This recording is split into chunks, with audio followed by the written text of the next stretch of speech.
Hello बच्चों, कैसे हैं आप लोग। चलो, सभी बहुत बढ़िया होंगे। आशा करता हूँ सब लोग बहुत अच्छे होंगे। मतलब बहुत पढ़ाई कर रहे हो तुम लोग ना। देखो, कोई बात नहीं बेटा, अगर आपको पढ़ाई करने का मौका मिल रहा है, बहुत ज़्यादा पढ़ाई करने का मौका मिल रहा है, कोई बात नहीं, आप पढ़ाई कीजिए। आप उन बच्चों के बारे में सोचिए जिनको मतलब जिनके पास फ़ोन नहीं हो सकता, जिनके पास इंटरनेट नहीं होगा। सोचो वो कैसे पढ़ रहे हैं, सबके तो मज़े होंगे। ऐसा कुछ नहीं, आज हर एक बच्चा पढ़ाई करना चाहता है। तो आई थिंक आप लोग बहुत अच्छे हैं, मुझे पता है आप लोग पढ़ाई करेंगे। ठीक है, हाँ। चलो, एक नया टॉपिक है, एक्टिवेशन एनर्जी या सक्रियण ऊर्जा क्या होती है, हम उसकी बात कर लेते हैं। ठीक है, तो समझना ध्यान से। पहले मैं आपको एक ग्राफ से समझाता हूँ। अभी आप कुछ लिखना नहीं, केवल समझना है। फिर मैं आपको डेफिनेशन लिखवाऊंगा, इस ग्राफ को बनाऊंगा। ठीक है, और एक्टिवेशन आती कैसी है, उसका कौन सा फॉर्मूला, मैं उसकी बात कर दूंगा। ठीक है, चलो जी। देखो, इसका एक ग्राफ की बात कर लेता हूं मैं।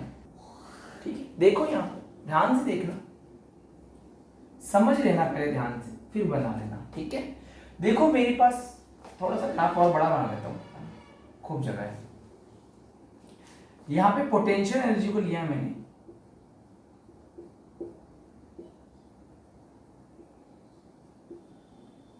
है ना। यहाँ मैंने लिया है स्थितिज ऊर्जा को,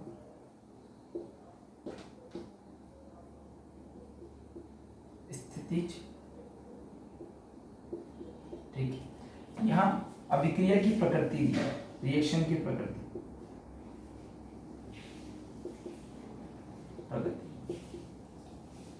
प्रोग्रेस ऑफ रिएक्शन। ठीक है, देखो यहाँ पर मेरी पूरी बात को ध्यान से सुन लेना सभी लोग। ठीक है, देखो मान लो इतना तो हम जानते हैं, यहां से रिएक्शन स्टार्ट हुई। ठीक है, और ये क्या बन गया, प्रोडक्ट बन गया। ठीक है, अब प्रोडक्ट या तो कम बनेगा, या भाई या तो ऊपर रहेगा या नीचे रहेगा। अब इसकी बात नहीं कर रहे, सिंपल सी बात कर लेते हैं। तो देखो यहाँ पे ध्यान से चीज को समझना, मैं क्या बोलने की कोशिश कर रहा हूँ। मैं ये बोलने की कोशिश कर रहा हूँ आप लोगों को, देखो थोड़ा सा मैं इसको थोड़ा सा ऊपर बना देता हूँ। ठीक है, और से थोड़ा सा सेट करता हूँ, कोई बड़ी बात नहीं, एक ही बात है। चलो, देखो यहां पर मैंने क्या बोला है, ये अपना रिएक्टेंट, क्या है ये, रिएक्टेंट, क्रियाकारक।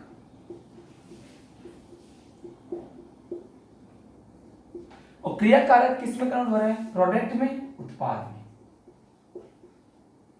ठीक है बेटा, समझ में आ गई बात। तो मुझे एक बात बताओ, अगर रिएक्टेंट को प्रोडक्ट में कन्वर्ट होना है, तो क्या ये सीधा होगा, या उसको इस एनर्जी के गैप को क्या करना पड़ेगा, पार करना पड़ेगा। समझ में आ गई बात, वापस सुन लेना सभी लोग। कोलेजन थ्योरी में आपको पढ़ाऊंगा, एक थ्योरी का नाम है, वो बीच में था मुझे पता है, उसको मैं सबसे लास्ट में पढ़ाऊंगा। समझ में आ गई बात, तो ध्यान से सुनो मेरी बात। मैंने क्या बोला, मैंने बोला अगर रिएक्टेंट को किस में कन्वर्ट होना है, प्रोडक्ट में कन्वर्ट होना है, तो उसको इस रास्ते से जाना पड़ेगा, इस एनर्जी को लांघना पड़ेगा। ठीक है, इसको कंप्लीट करना पड़ेगा। समझ में आ गई बात यहां तक। तो देखो यहाँ पे अगर मैं आपको एक बात बोलूं कि यहां से लेके यहां तक, यहां से लेके यहां तक, ये जो एनर्जी वो किसकी है, रिएक्टेंट की खुद की एनर्जी। समझ में आ गई बात सभी को। ठीक है, तो ध्यान रखना, ये काइनेटिक एनर्जी ऑफ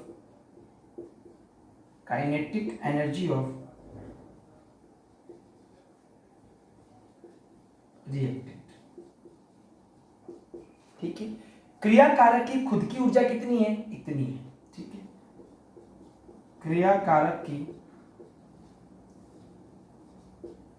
गतिज ऊर्जा। ठीक है, समझ गए।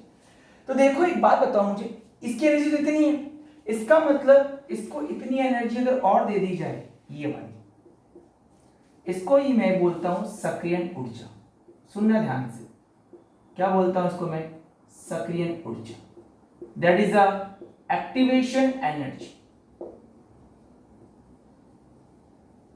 भाई क्या मतलब हुआ, सिंपल सा मतलब हुआ कि भाई रिएक्शन तो यहां जीरो से स्टार्ट होनी थी, लेकिन क्रियाकारक या रिएक्टेंट की खुद की क्या है, कोई ना कोई एनर्जी है। वो एनर्जी क्या है, इतनी एनर्जी। तो बताओ अगर इसको प्रोडक्ट में कन्वर्ट होना है, तो उसको इतनी एनर्जी और चाहिए होगी। इसका मतलब वो एक्स्ट्रा एनर्जी होती है जो रिएक्शन को कंप्लीट होने में हेल्प करती है। वापस सुन लेना, रिएक्टेंट को, क्रियाकारक को इतनी एक्स्ट्रा एनर्जी की जरूरत पड़ती है तब रिएक्शन क्या होती है, पूरी होती है। समझ में आ गई बात। इसको मैंने क्या बोला, सक्रियण ऊर्जा। इसको मैं ईए से दिखाता हूं, ठीक है। तो आप बोलोगे सर वो तो ठीक है, लेकिन यहां से लेके यहां तक की एनर्जी को क्या बोलोगे, है? तो देखो बहुत तो दिमाग में आया होगा, बिल्कुल आना भी चाहिए था। तो इसको मैं थोड़ा सा ऐसे कर देता हूं। तो जो ये पूरी एनर्जी होती है यहां से लेके यहां तक, ये कहलाती है थ्रेशोल्ड एनर्जी, ठीक है, थ्रेशोल्ड एनर्जी।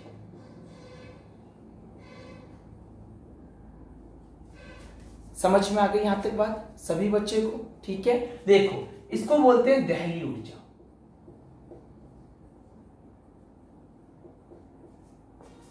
ठीक है। थोड़ा उधर लिख दिया मैंने, दिखाई नहीं रहा, ये क्या है, दहली ऊर्जा।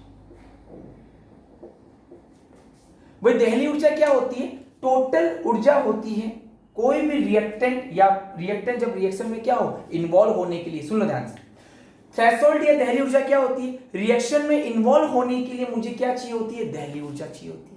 लेकिन रिएक्टेंट को प्रोडक्ट में कन्वर्ट होने के लिए जो एक्स्ट्रा एनर्जी होती है वो क्या कहलाती है, सक्रियण ऊर्जा कहलाती है। समझ में आ गई बात। देखो ये रही मेरी, क्या है ये मेरी एक्टिवेशन एनर्जी, ठीक है। समझ में आ गई बात सभी को यहां तक, चलो बहुत बढ़िया है, ठीक है।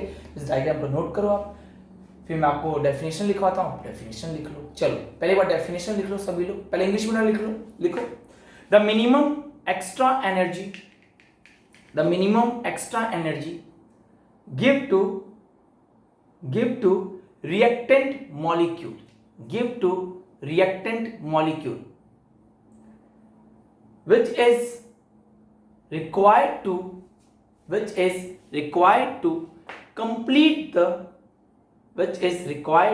complete the chemical reaction is called activation energy। अब हिंदी मीडियम में लिख लो, वह न्यूनतम अतिरिक्त ऊर्जा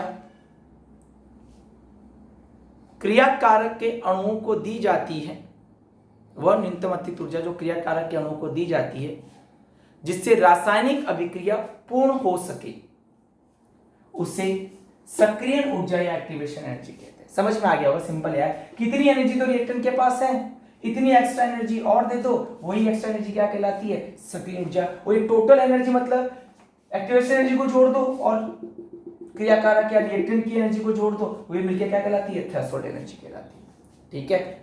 चलो जी, अब इस डायग्राम को नोट करो सभी लोग अच्छे से, है ना, समझा दिया मैंने आपको, नोट करो, ठीक है, कर लोगे, कोई दिक्कत नहीं है ना। देखो तो इस चीज को ध्यान रख लेना, कर लोगे। एक चीज और देख लो इसके अंदर, देखो ये इसकी एनर्जी, ये देखो ये, और देखो ये तो किसकी, रिएक्टेंट की, और ये वाली किसकी है, प्रोडक्ट की, ठीक है। ये जो वैल्यू होती है इसको बोलते हैं डेल्टा एच। जो डिफरेंस है ना रिएक्टेंट और प्रोडक्ट की एनर्जी के बीच में, ये क्या होती है, एंथैल्पी होती है, डेल्टा एच होती है। ये कैलकुलेशन आपके नहीं है, आप सिंपल लिख देना, देखो यहाँ से और प्रोडक्ट की बात कर रहे हैं, ठीक, इन दोनों के बीच का। समझ में आ गई बात, कर लोगे आराम से। तो क्या होती है सक्रियण ऊर्जा, रिएक्टेंट के मॉलिक्यूल्स को आप वो एक्स्ट्रा एनर्जी देते हो जिससे रिएक्शन क्या हो सके, कंप्लीट हो सके। और थ्रेशोल्ड एनर्जी क्या होती है, टोटल एनर्जी। समझ में आ गई बात, चलो आई थिंक आप ये समझ गए होंगे ना, इतना ही समझा सकता हूँ मैं तुम्हें, आसान से समझ गया मुझे, ठीक है। आगे बढ़ जाए, अब फॉर्मूला लिखाता हूँ, एक्टिवेशन एनर्जी निकालने का फॉर्मूला क्या होता है, सिंपल सा, चल कहाँ चला गया, पोछा मिल गया, हाँ पोछा ही ढूंढ रहा था, हाँ हो गया, ये कर लोगे, ठीक है। अच्छा एक बात बताओ मुझे, टोटल एनर्जी मतलब वो क्या थी, थ्रेशोल्ड एनर्जी। अगर मैं थ्रेशोल्ड एनर्जी में से रिएक्टेंट की काइनेटिक एनर्जी को, उसकी गतिज ऊर्जा को घटा दूं तो बताओ क्या मिल जाएगी मुझे, सक्रियण ऊर्जा मिल जाएगी, ठीक है। तो देखो मैंने क्या बोला, मैंने ये बोला कि अगर मुझे एक्टिवेशन एनर्जी निकालनी हो, क्या निकालनी हो, सक्रियण ऊर्जा निकालनी हो,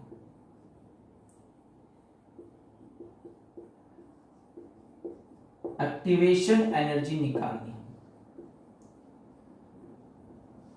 ठीक है, तो ये कैसे निकाल सकता हूं मैं काम करता हूं।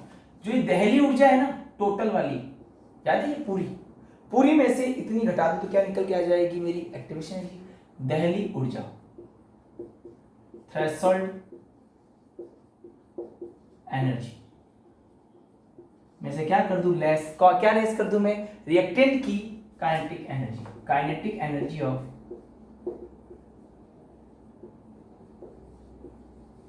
Reactant molecule.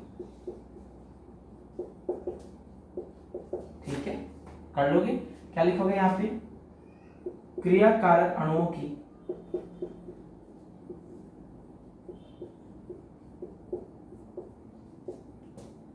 औसत गतिज ऊर्जा।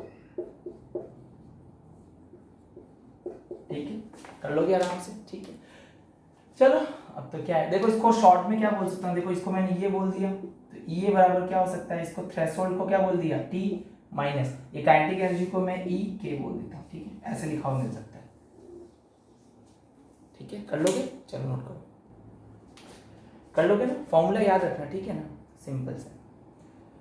हाँ मुझे पता है बुक में आपको A+B करके बनाया गया है, फिर ABC, उसको आपको मैं कोलिजन थ्योरी में समझाऊंगा। ठीक है, वो ग्राफ मैं कोलिजन थ्योरी में समझाऊंगा। अभी जो मैंने ग्राफ बनाया उससे आप कर वो उससे वो भी सही है। ठीक है, चलो हो गया, कर लोगे आराम से, कोई दिक्कत नहीं है ना किसी को। ठीक है, चलो आसान सा फॉर्मूला है। अच्छा इधर देखना एक बार, एक चीज समझना आप लोग, देखते हैं इसका रिप्लाई कौन मैंने पहले भी समझा रखा है, कैटलिस्ट में समझा रखा है इसको। एक ये और एक ये। ठीक है, बताओ मुझे, अगर आपको इधर से इधर जाना है, ये क्या है रिएक्टेंट, ये क्या है प्रोडक्ट, क्या है ये रिएक्टेंट और ये क्या है प्रोडक्ट। अगर मुझे रिएक्टेंट से प्रोडक्ट की तरफ जाना है तो कौन सा रास्ता आसान पड़ेगा, ये लंबा वाला या छोटा वाला, बिल्कुल छोटा वाला पड़ेगा। तो इसका मतलब इसकी एक्टिवेशन एनर्जी कितनी है, इतनी है, और इसकी एक्टिवेशन क्या है, इतनी है। तो किसकी एक्टिवेशन एनर्जी आता है, पहले की या दूसरे की, ये सब पहले की ज्यादा है। तो बताओ क्या ज्यादा रिएक्टेंट प्रोडक्ट में कन्वर्ट हो पाएंगे, क्या नहीं, कम हो पाएंगे। क्यों, क्योंकि भैया इतना बड़ा रास्ता तय करना है। और सिंपल सी बात है, मैंने दो दौड़ रख दी। ठीक है, एक दौड़ के बीच में इतनी छोटी दीवार है, ये वाली बस इतनी है, और एक दौड़ में इतनी बड़ी दीवार है।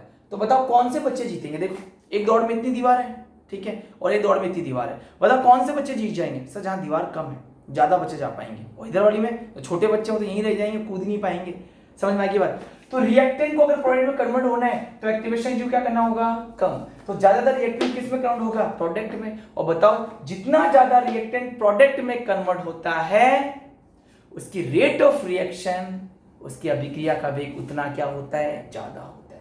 तो कुल मिला के अगर एक्टिवेशन एनर्जी कम है तो रेट ऑफ रिएक्शन या अभिक्रिया की दर क्या हो जाएगी, ज्यादा। तो बताइए दूसरे के समानुपाती प्रोपोर्शनल हुआ या विद कमानुपाती हुए, विद कमानुपाती हुए, इनवर्सली प्रोपोर्शनल हुए। समझ में आ गई बात। तो मैंने क्या बोला कि एक्टिवेशन एनर्जी जितनी कम होगी रिएक्टेंट किस में कन्वर्ट होगा, प्रोडक्ट। ठीक है, और जितना ज्यादा रिएक्टेंट प्रोडक्ट में कन्वर्ट होता है वही उसकी क्या कहलाती है, बताओ, रेट ऑफ है, क्या कहलाती है, जितना ज्यादा रिएक्टेंट प्रोडक्ट में कन्वर्ट होता है वो क्या कहती है, उसकी रेट ऑफ रिएक्शन उतनी ही ज्यादा होती है। तो मैंने कहा रेट ऑफ रिएक्शन, अभिक्रिया की दर क्या होती है एक्टिवेशन एनर्जी के व्युत्क्रमानुपाती। कर लोगी, ठीक है, ये जितना कम होगी रेट ऑफ रिएक्शन उतना ही ज्यादा होगा। समझ गए बच्चे सभी लोग, ठीक है। चलो अब नोट कर लो फटाफट, ठीक है, कर लोगे आराम से। हो गया, एक्टिवेशन ही समझ गए ना, वो एक्स्ट्रा एनर्जी जो रिएक्टेंट को किस में कन्वर्ट कर दे, प्रोडक्ट में। अब आगे नेक्स्ट टॉपिक की बात करते हैं। देखो छोटे टॉपिक है ना, इसके बाद एक आखिरी है। आज का वीडियो के बाद में एक लास्ट वीडियो बचेगा, ठीक है, ये और एक क्वेश्चन का बचेगा है, क्वेश्चन का तो कराऊंगा बोर्ड पे कराऊंगा, ठीक है, इससे क्वेश्चन टेंशन ना। अगला है आरएनए समीकरण।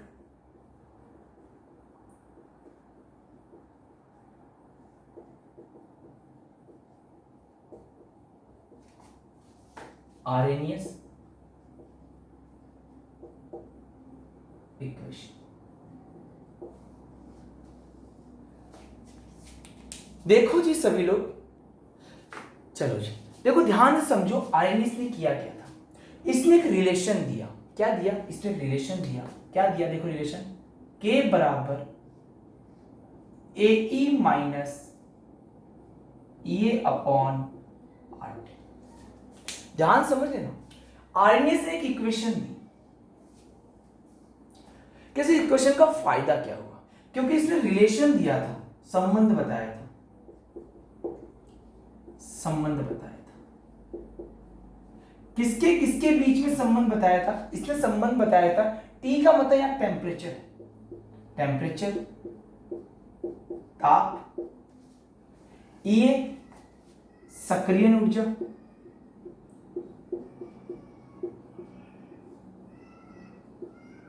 Activation energy, with rate constant, ठीक है, विथ वेग नियतांक।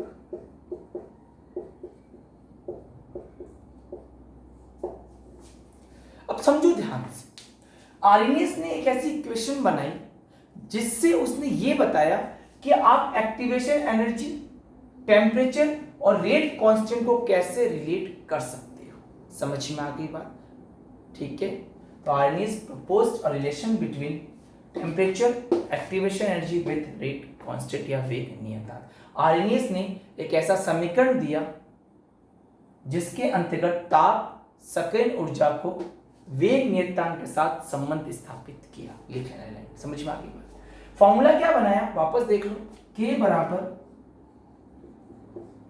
AE minus EA upon RT। हमेशा फॉर्मूला ध्यान रखना, K बराबर, अभी कैसे आया, क्यों आया, तुम्हें से कोई मतलब नहीं है, सीधा फॉर्मूला याद करना, ठीक है। K बराबर क्या है? AE माइनस EA अपॉन, ये अपॉन ये पावर में, EA अपॉन RT, ये E की पावर माइनस में। समझ में आ गए बच्चों? ठीक है, नोट कर लो इसको, फिर मैं बताता हूँ यहाँ पे A क्या है, यहाँ पे E तो आप जानते हो, R क्या है, T क्या है, K क्या है, सब कुछ आप जानते हो, फिर मेरे को बताते हो, ठीक है। बैठा दूं मैं इसको। तो देखो यहाँ पे कुल मिला के आर्हेनियस ने क्या किया था, मैं वापस बता दूंगा। उसने तीन चीजों के बीच में रिलेशन बताया। किससे किसके बीच में? टेम्परेचर, एक्टिवेशन एनर्जी को किसके साथ कंबाइन करके जोड़ा, किससे रिलेशन बनाया, किससे संबंध बनाया? रेट कांस्टेंट के साथ में, वेग नियतांक के साथ। क्या फॉर्मूला बनाया उस बंदे ने? K बराबर AE minus EA upon RT। उसने क्या बोला कि अगर आपको रेट निकालनी हो ना तो सिंपल एक तरीका लगा लो, उसका टेम्परेचर देख लो और उसकी एक्टिवेशन एनर्जी देख लो, कैलकुलेट कर लो। समझ में आ गई बात? यहां पर A जो होता है वो आर्हेनियस पैरामीटर है। क्या है वो? आर्हेनियस पैरामीटर होता है, ठीक है। यहां पर जो K है वो रेट कांस्टेंट है। लिख लोगे, इंग्लिश मीडियम लिख लोगे ना, आर्हेनियस, इसको पैरामीटर को पैरामीटर लिखना, ठीक है। रेट कांस्टेंट होता है, ठीक है। वेग नियतांक होता है। T यहां क्या है? टेम्परेचर होता है। R क्या है यहां पे? गैस कांस्टेंट होता है, गैस नियतांक होता है।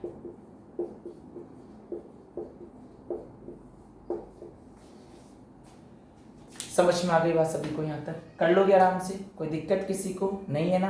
नोट करो, चलो ठीक है, कर लोगे आराम से, नाम याद कर लेना। आगे बात करते हैं, देखो आगे फॉर्मूला बनाते हैं। देखो इसके खूब फॉर्मूले बनाएंगे बाबू, है ना? 3 फॉर्मूले बनाते हैं, ठीक है। देखो जो फॉर्मूले पूछा था एग्जाम, और एक ग्राफ है इसका, ठीक है, सिंपल सा ग्राफ। देखो अगर मैं ln ले लूं दोनों तरफ, मैं ln में कन्वर्ट करता हूं। देखो तो इधर क्या बन जाएगा? ln K बराबर, ये क्या हो जाएगा? ln A, ठीक है। देखो ln और E एक ही होते हैं, देखो कट जाते हैं, ठीक है। और देखो जब किसी की पावर होती है ना, ये ऐसे लिखा हुआ है ना, और जो तुम इसका ln या log लेते हो ना, तो ये पावर कहाँ आ जाती है, आगे आ जाती है। ठीक है, तो ln और ln की बेस क्या होती है, e होती है। ln की e बेस क्या है, सेम है, तो ln और e क्या हो जाएंगे, खत्म हो जाएंगे। क्या देखो, ये पूरी पूरी पावर आ गई, क्या बच गया, माइनस e अपॉन RT। समझ में आ गई बात? देखो ये रखो, वापस सुन लेना, अरे आसान सा है। ये क्या है, a का ln के, जैसे देखो, जैसे ये लिखा हुआ है log a की पावर n। ठीक है, तो होता है क्या, जब तुम इसको सॉल्व करते हो तो जो ये पावर होती है वो आगे आ जाती है, तो ये बन जाता है n log a। ठीक है, तो ये फॉर्मूला होता है। तो इसमें भी क्या हुआ, e बेस क्या है, अब देखो log की बेस क्या है, e है यहाँ पे।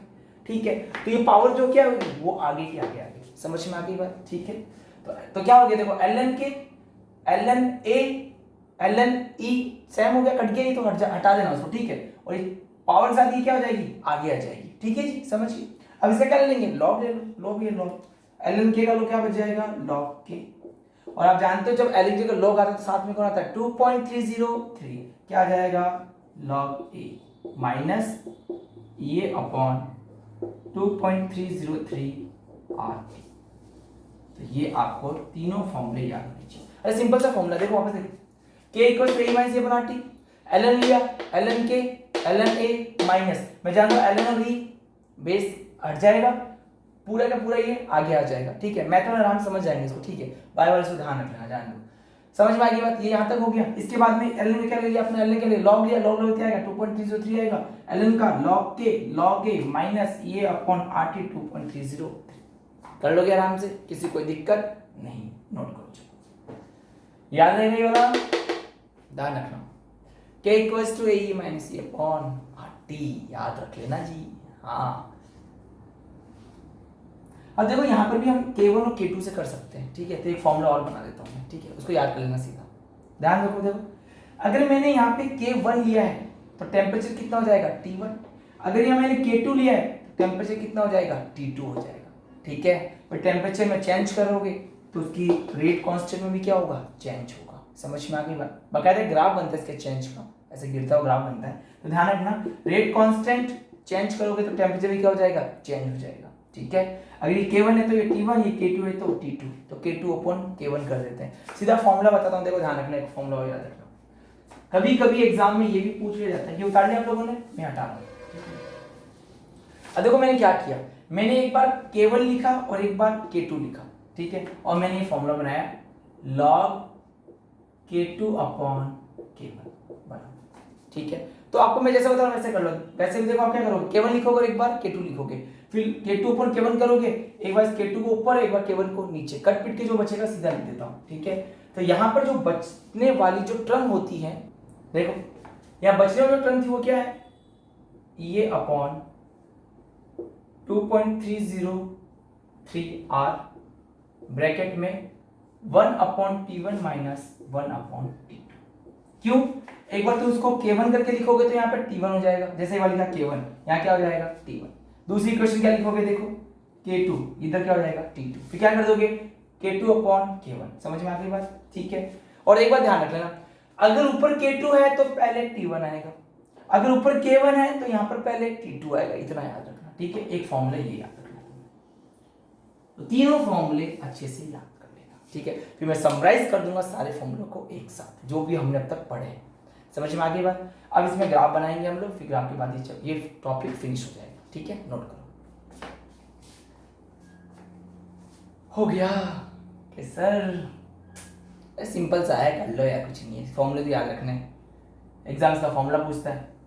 और कैसे बनाया, तो एक बार k1 करके T1, एक बार k2 करके T2, फिर k2 पर k1 करके ये आ जाएगा। ठीक है, हाँ ये कट जाता है। ठीक है, हो गया यहाँ तक सभी का, कर लोगे आराम से। ठीक, मिटा दूं, तो ये फॉर्मूला याद रखना, इंपॉर्टेंट फॉर्मूला। ठीक है, अब देखो वापस से एक बार और देख लो। सबसे पहले क्या किया, देखो तुमने लिया k इक्वल्स टू क्या था बताओ, a e minus A upon RT। फिर तुमने क्या लिया, ln, तो ln k बराबर ln a minus A upon RT। ठीक है, फिर तुमने क्या ले लिया इसका, log k बराबर log a माइनस ये अपॉन 2.303 RT। फिर एक फॉर्मूला कौन सा बनाया, log K2 अपॉन K1। ठीक है, क्या लिखा था बताओ, 2.303 अपॉन R, सॉरी ये अपॉन 2.303 R, इधर क्या था 1 upon T1 minus 1 upon T2। ठीक है, अब देखो मैं इसकी बात कर रहा हूं, इस फॉर्मूले की, इसे ग्राफ बनाएंगे ना। अब एक ग्राफ बनाना है अपने को, किसे किसके बीच में, देख लो ध्यान से। ग्राफ बनेगा log K वर्सेस 1/T। ठीक है, तो ये फॉर्मूला काम में लेंगे। देखो ये फॉर्मूला ये रहा, log K equals to log A minus ये अपॉन 2.303 RT। ठीक, अब देखो मैं ऐसा कर सकता हूँ क्या, देखो ये तो प्लस में log A, तो मैं इसको इधर भेज देता हूँ एक बार, है ना, एक ही बात है। अब इधर जाएगा तो माइनस ही में जाएगा, ध्यान रखना, ये पॉजिटिव तो पॉजिटिव ही रहेगा। हाँ ये ध्यान रखना, थोड़ी मैथ है इसके अंदर। देखो क्या है, इस टर्म को इधर लिख देता हूँ एक बार, ये अपॉन 2.303 R, ये क्या है 1 अपॉन T। ठीक है, क्या है T, और ये क्या हो जाएगा प्लस log A। अरे समझ में आया कैसे कर दिया log A, इसको इधर लिख दिया, कोई फर्क नहीं पड़ा, मुझे बनाना है इसलिए। देखो फॉर्मूला देखो, ये क्या हो गया y एक्सिस, ये क्या हो गया देखो x पे, x का हमेशा कौन होता है m, ये क्या हो गया c, कौन सा ग्राफ बनेगा y बराबर mx प्लस c का ग्राफ। समझ में आ गई बात, ग्राफ बनाना। ठीक है, देखो तो देखो ग्राफ समझा रहा हूं, ध्यान से समझना ग्राफ। ठीक है, देखो ग्राफ को, इधर क्या ले रखा है log K, इधर क्या रखा है 1/T। अब देखो ये नेगेटिव स्लोप कैसा आएगा, नेगेटिव इंटरसेप्ट के साथ में। ये स्लोप को क्या बोला मैंने बताओ, माइनस ये अपॉन 2.303 R, और ये जो इंटरसेप्ट आया वो कितना आया बताओ मुझे, log A। कर लोगे, ठीक है, उतार लो। चलो उधर चला जाता हूँ, है उतार लो फटा, कर लोगे ना आराम से, कोई दिक्कत नहीं है ना। अब देखो आपने जो जो फॉर्मूले पढ़े ना, अब मैं एक हेड डलवा रहा हूँ, उस हेडिंग को लिखो, सारे फॉर्मूले एक साथ आ जाएंगे। ठीक है, जो भी छोटा छोटा फॉर्मूला तुमने पढ़ा, छोटे से छोटा फॉर्मूला, उसकी बात करेंगे। समझ गए, ठीक है, कर लोगे, हाँ सर कर लेंगे। इसके बाद एक टॉपिक और आधे घंटे का, आई थिंक 15-20 मिनट का है, फिर खत्म। उसमें थ्योरी ज़्यादा है, तो शायद मैं उसके अंदर आपको नोट से समझा दूंगा, या फिर एक बार बोर्ड पे समझा के फिर नोट्स डाल दूंगा इस उस टॉपिक के, बस है ना। बाकी जितना पढ़ाया है पूरा पूरा डिट्टो पढ़ाया है भाई। 4 नंबर कटने नीचे इसके अंदर, इसका न्यूमेरिकल, एक न्यूमेरिकल आता है, न्यूमेरिकल सिखा दूंगा। ठीक है, बता दूं,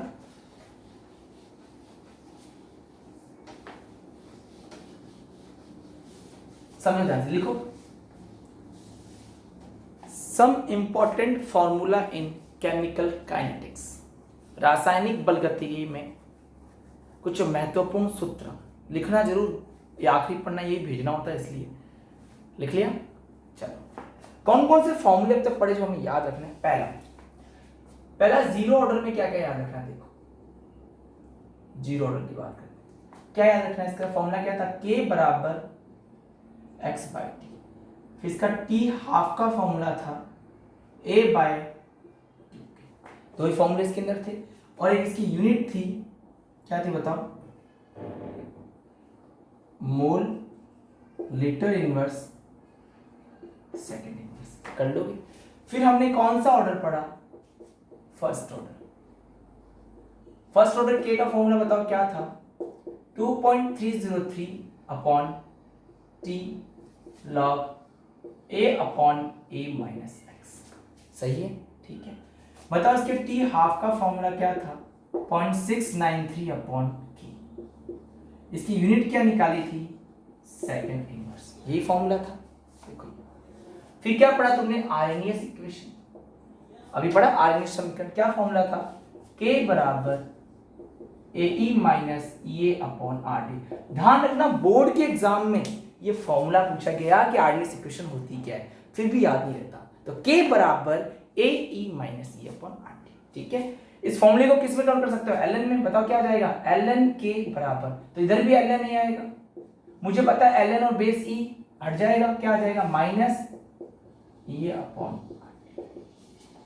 कर लोगे।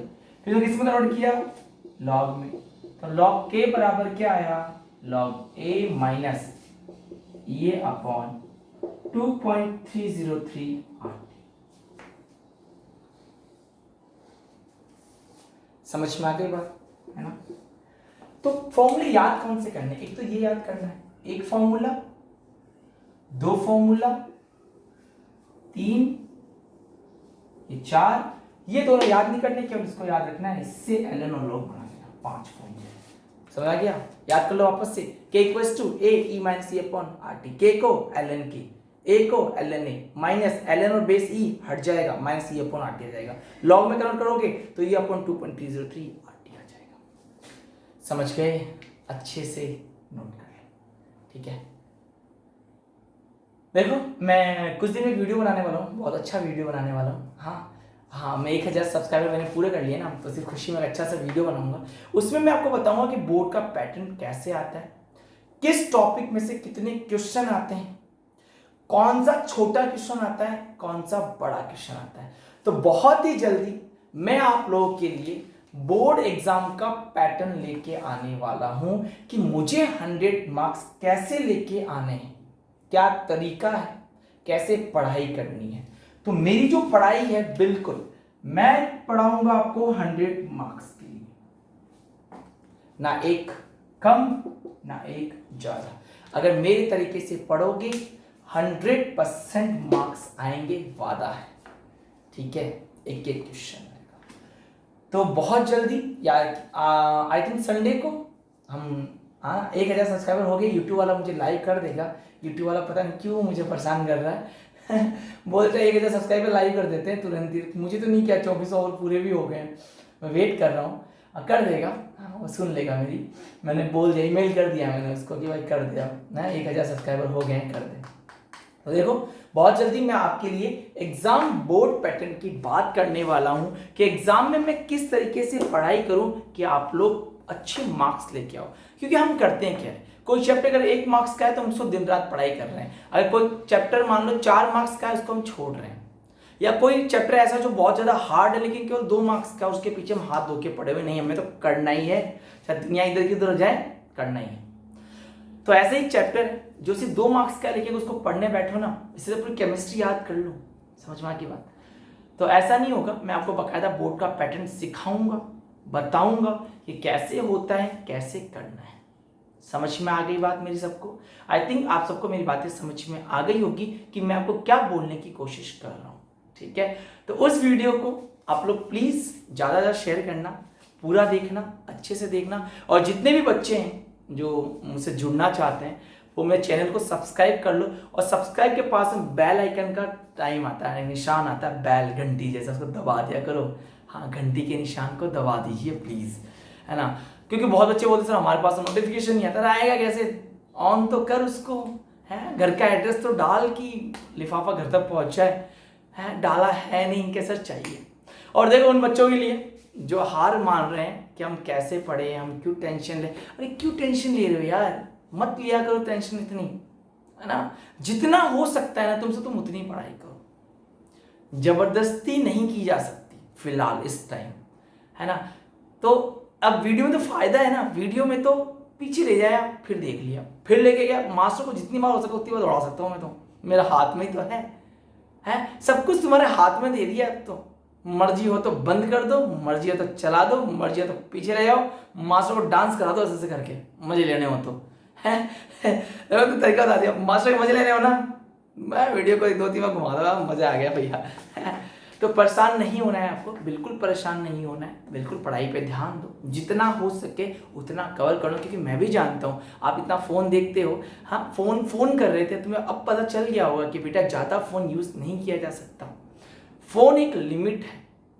देखा तुम अब इतने फ़ोन यूज़ कर रहे हो, तुम कितने परेशान हो रहे हो, सोच सकते हो। तो मैं यही बोलूँगा, अभी शायद हम सबकी प्रॉब्लम है कि हमको फ़ोन से पढ़ना पड़ रहा है, पर मैं तुमसे यही बोलूँगा कि पढ़ाई के अलावा फ़ोन का यूज़ ज़िंदगी में कभी मत करना। क्योंकि तुम्हें समझ में आ गया है कि फ़ोन हम एक लिमिट तक यूज़ कर सकते हैं, हम फ़ोन को ज़्यादा यूज़ नहीं कर सकते हैं, ये हमको बात सिखा दी गई।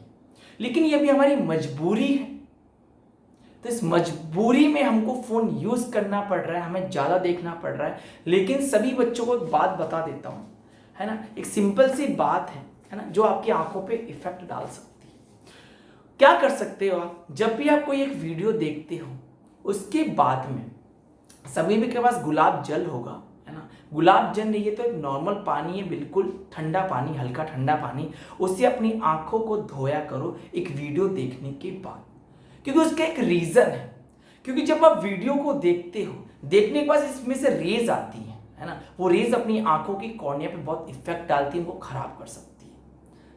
और एक बात और, जितना हो सके इन वीडियो को लाइट में देखा करो। ऐसा नहीं है घर की लाइटें बंद हैं, कमरे की लाइटें बंद हैं और फोन की लाइट का फोकस ज्यादा और आप उससे पढ़ाई करो, बिल्कुल गलत बात, चश्मा लग जाएगा। समझ में आ गई बात? मैं नहीं कहता हूं अगर लंबा वीडियो है तो आप पूरा एक दिन में इसको खत्म कर लो, आप उसको आराम से देखो, टाइम लेके देखो। जब भी एक वीडियो खत्म हो जाता है ठंडे पानी से मुंह धो।